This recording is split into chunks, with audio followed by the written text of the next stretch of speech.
Cheers and welcome to Bitter Reality Brewing. Yes, it's the Pinter, and this is the taste test for the Pinter, and this is the British Bitter. That's right, it's a mild British Bitter. It's only 4.1%, and that's, you know, plus or minus a point something, but it's about 4.1%. It's a nice, mild bitter. If you're seeing this video, that means I didn't save any for Drew. I've had 2 pints the past 2 days, not today. I haven't had any today. And it was from this kit. I am gonna pour on camera because some of you have trust issues and I wanna make sure we get that out of the way. The other thing, I've seen a little negative about, hey, you know, it drips, it leaks. Okay, I got one drip in here and I put this in my fridge under it just in case, and I literally, from serving it myself. I will say when you go to pour it, since all the carbonation and all the air is in here and you don't have another CO2 canister, don't open it wide, you're gonna get a lot of foam. Just open it enough for a nice flow, fill your glass, let it go back before you remove your glass, give it a second, and it's gonna drop some more beer. That's fine. It's just the way the mechanism works. It's not a big deal. Now, will it have a drip or two under there that could fall? Yeah. Take a paper towel, you go. You're done. See, and there we go. I got a drip right there. And that's because I poured it last night. But it's been sitting there that whole time, not dripping. So, just something to be aware of. It's time to drink some beer. I've got food cooking. I've got to eat. And I want to pour it on camera, just so I don't have any trust issues out there for those people. And there. Oops. No, I opened it more than that. There we go. It's a nice, easy, a nice pour. It's not dripping. I mean, it's a nice pour. I don't know, yeah, you should be able to see that on camera. But, and you can open it wider. But I got a lot of foam the first few times that I did it. Maybe I can open it full up now. I don't know. But beautiful pour.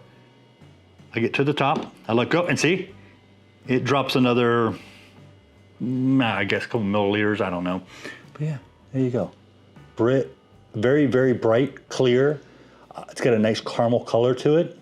It is 4.1%, so if you're not into the big beers, this is perfect. If you are into all the beers, start with this. This is 4.1%. If you're hitting a 7% IPA, you're not gonna taste this. So now if you're having 2 of these, you're good. It'd be like having 1 of those IPAs. So yeah, 4.1%, got a nice frothy head. You got nice toffee caramels on the nose. I mean, just nice, mild, a British bitter is a malty beer with a bit of bitter from the hop, hence the word bitter. So it's very, very nice. I will tell you the first sip I had was after something else and I could barely taste it. Since then, I've made sure it's my starting beer and it's very, very nice. Just a great beer. The aroma, I love the aroma.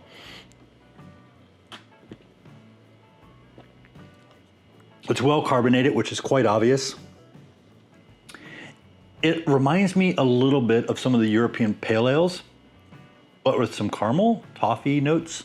And I'm not gonna say more bitter, but it's got a nice bitterness to it, should we say.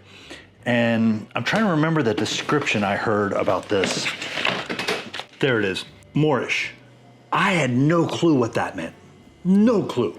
It means tasty, from my understanding. Yeah, definitely, if you're in the UK or you're England, Britain, I guess that's the thing. I don't know if people in Ireland use that term, but Moorish, never heard of that. To me, I know you're gonna laugh, I thought it meant something closer to like homely. I mean, it started with homely, satisfying, and then it said Moorish, and I'm like, what does that mean? Tasty. Means tasty, and I'm definitely there, and I'm definitely getting a little bit of that breadiness too, which is kind of the biscuit malts.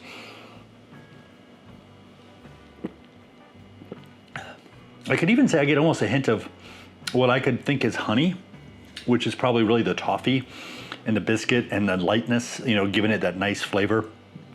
But this is just, I mean, it's a solid beer at 4.1%. It's something I'm not gonna say slam, but enjoy drinking. And I don't slam beers.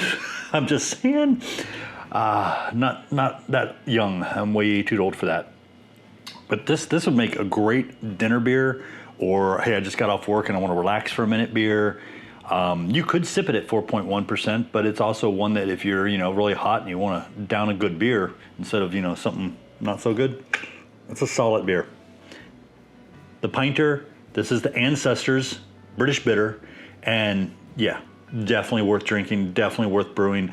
On the lighter side at 4.1. So, you know, if you're into that, that's your thing. I'm a big 7%, but I like to start somewhere lighter around the 4.5 and 5. And this one's got a lot of flavor for 4.1, a lot of flavor. Cheers. Appreciate you.